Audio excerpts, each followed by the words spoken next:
You are listening to the Bright Life Podcast, all about ways to stay inspired, chase your dreams, and find more gratitude in the highs and lows of the journey. I'm your host, Jessica Johnson. I'm a business owner, a part-time digital nomad, a self-growth junkie, a believer in other big-hearted women, and am all about sharing tips, tricks, lessons learned, and encouragement so we can all live our biggest, brightest lives. You ready? Let's do this. Hey girlfriend, thank you so much for joining me in the middle of your busy week. I'm so grateful, and I hope that this brief session just really serves you and gives you something to think about that inspires your journey and helps you create the life of your dreams. This is all about how to challenge your fears in little ways to become a more unstoppable, more fearless version of yourself.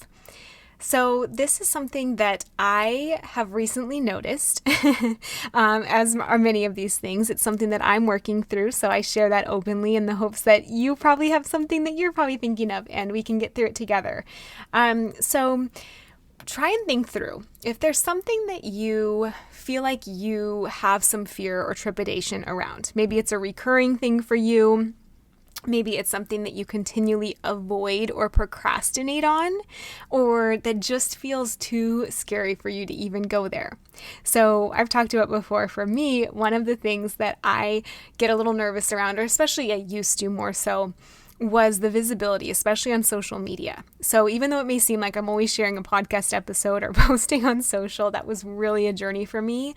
I just had all these fears in the back of my head of like, people are going to say mean things or leave mean comments, or who am I to be posting this? Who am I to be sharing my thoughts? That kind of thing. Obviously a lot to work through there, but I have. And one of the things that has really helped me strengthen that muscle, and hopefully can help you too, is almost practicing that fear in smaller situations. So, for example, what you may fear not just in a bubble, not just in one area, but actually you may notice that it seeps into other areas of your life.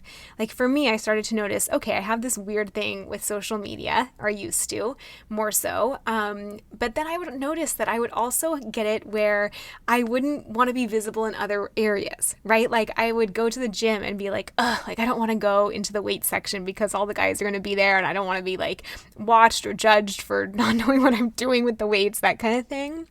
Or if I would go like, even simple things of just like walking, to by a restaurant or whatever, I'd be like, I don't know, I'll take the other way because I don't want to be walking by all these people and, doubling back and turning around my walk. So anyway, it's hard to describe, right? But basically I just started to notice, wow, this visibility thing comes up in other areas. It's not isolated to social media. It's kind of a weird thing that seeps into other parts of my life. And so what I started to do is to play with those lower stakes areas.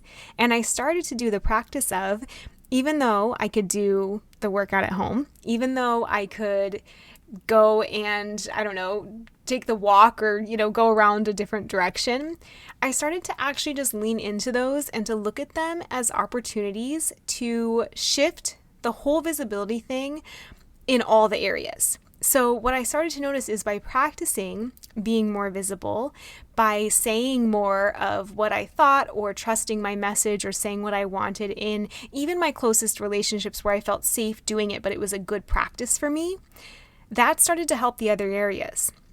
And me going and showing up more at the gym, right? Like me going and being near the weights or being on the treadmill and eventually going and working in that, weight section, that kind of thing, that started to help the visibility in other areas. And me just practicing taking up space, right? Like me just practicing being able to use my words and to post something on social media, or to even post something I was scared to say on social media, and see what the response was and see that I survived, and actually people were usually extremely nice about it.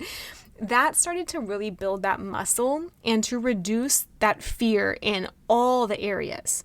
So for you, I don't know what your particular fear may be. Maybe it's closeness, right? Like maybe you are afraid to go on this date you're thinking of, and you have all the reasons in the world why. Maybe it's a self-love type of thing, right? Like an acceptance even of yourself, but you have all these stories about what people will think if you go on a date with them or whatever it may be. Go practice going on the date, and better yet, if that feels too scary, practice it in other ways first. Practice giving yourself a compliment in the morning and genuinely saying what you do love about yourself. Practice showing up in your friendships as someone who is worthy of taking up space and is worthy of being there and is so loved and so treasured. Right? Like practice treating yourself like you would any of your other girlfriends, and treating yourself, whether it's to flowers or to lunch or just enjoying being with yourself. All of those things I think can help, those incremental steps of feeling the self-love everywhere in your life, so that big triggering thing almost loses its power, because all of a sudden the bridge to get there, or the gap to get there from where you are, it almost shrinks it. Right? Because you're not starting in this one place and having to make this huge leap to become someone who can do that.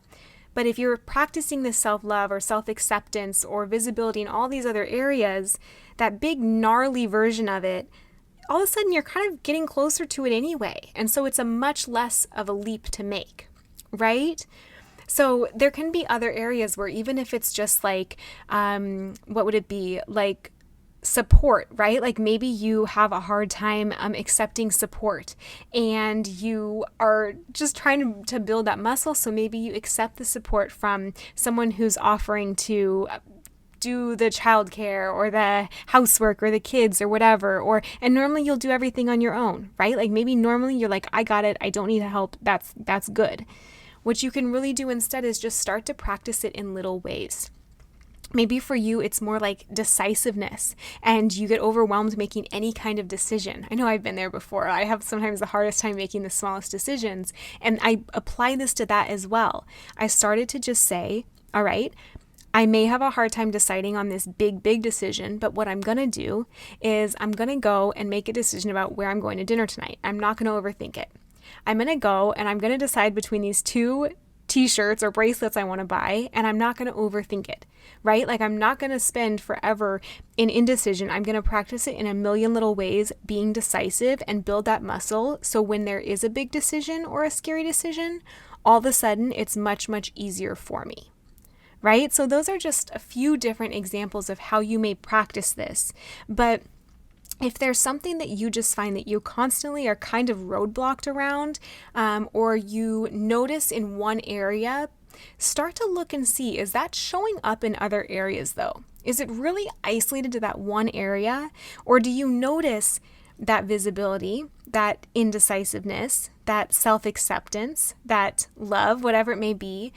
Is that actually something that you are withholding in other areas? Is it something you're struggling with in those other areas?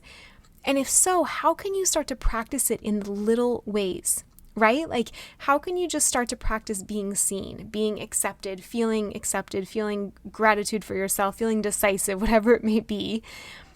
And the more you do that, the more you can actually start to build that muscle and be able to handle it in the bigger decisions.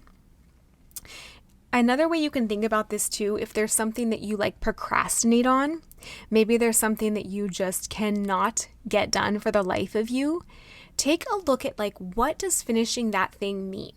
Does it mean you have to post something? Does it mean you have to hit publish? Does it mean that you have to make that introduction, or get out of your shell, or do something you've never done before that feels a little scary?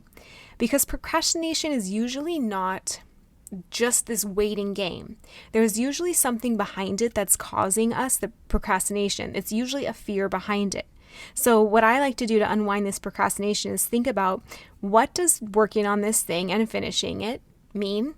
Does it mean I'm afraid of writing it, of sending it, of publishing it, of having to actually put it out there? And how can you start to get around that now? Like, how can you take a little step to that so that that doesn't actually feel so foreign to you and actually can start to feel integrated and a part of your life?